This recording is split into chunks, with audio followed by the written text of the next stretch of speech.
Ladies and gentlemen, federal employees, today we're going to address the question of should you use your TSP to pay off your mortgage around retirement, whether it's right before retirement, after retirement. Is it a good idea to just not have a mortgage at all and to take that money from the TSP to make that happen? That is what we're going to dive into today. Now, if you're new here, so good to have you. My name is Dallin Haas, I'm a financial planner who helps federal employees just like you every single day, and I absolutely love it. So let's go ahead and dive right in. Now, the first thing I would say right off the top is if you're thinking about paying off your mortgage, I love that idea. I love it, okay? Because not having a mortgage in retirement is so helpful. I see so many people retire, and those that don't have a mortgage tend to have a way easier time at first making the numbers work to begin with, and their comfort level financially in retirement is hugely different when the mortgage is paid off. So it's a great thought. I love that idea. However, be very careful before taking money out of the TSP to make that happen. Now, if you're 10 years out, 15 years out, where you've got lots of time to maybe put a little extra to your mortgage every month or every year so that come retirement it's already paid off, that would be ideal, that would be perfect, that would be the best way to do it. But I know many of you already are either retired or close to retirement where that is not in the cards.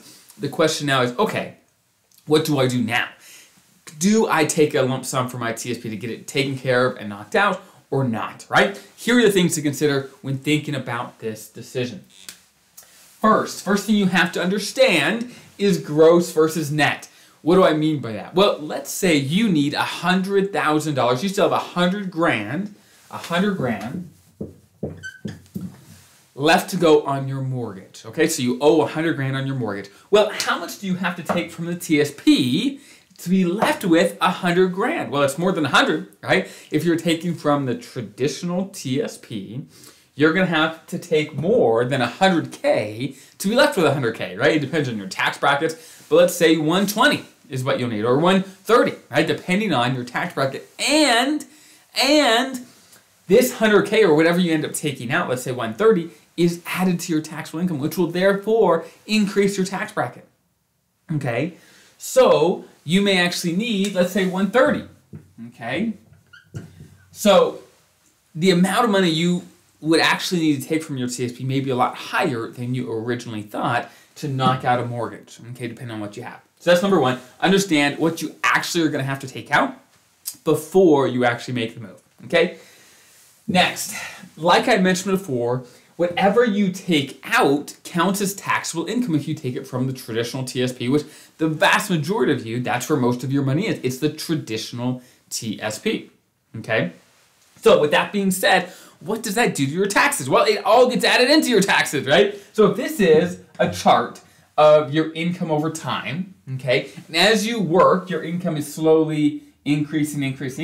Let's say you retire right there, okay, and here you're now in retirement. Well, if you take 130K out of your TSP, you're going to have a huge spike in income, okay? It's going to look something like that, where this is going to be the tax bracket for that year, which is terrible. That's painful. That is painful. So the amount of taxes you'd have to pay on this withdrawal would be much higher than you normally would. Okay, so that's why I say be careful before you make a big withdrawal like this. And it won't only just affect your taxes. If you are age 65 or above and you're on Medicare, then your Medicare premiums, as you guys know, are based on your income. So the higher your income, the higher your Medicare Part B premiums are. Okay, so this may increase what taxes you pay, but also on top of that, what Medicare premiums you pay as well. So keep that in mind. You want to make sure whatever amount you are withdrawing, there's minimal tax impact. So what you can do is, okay, maybe your income's right here. How much further until you hit the next tax bracket, right?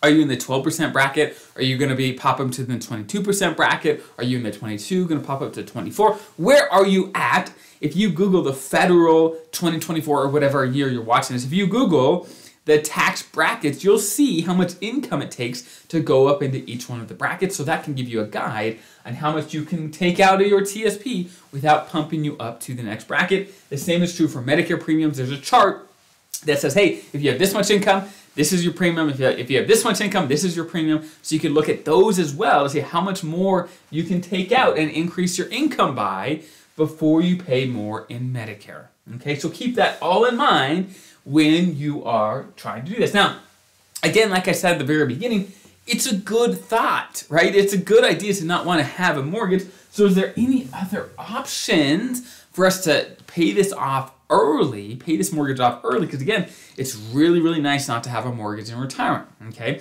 And like I said at the beginning, ideally, if you have some time before now in retirement, start getting it paid off extra now. That's ideal, okay?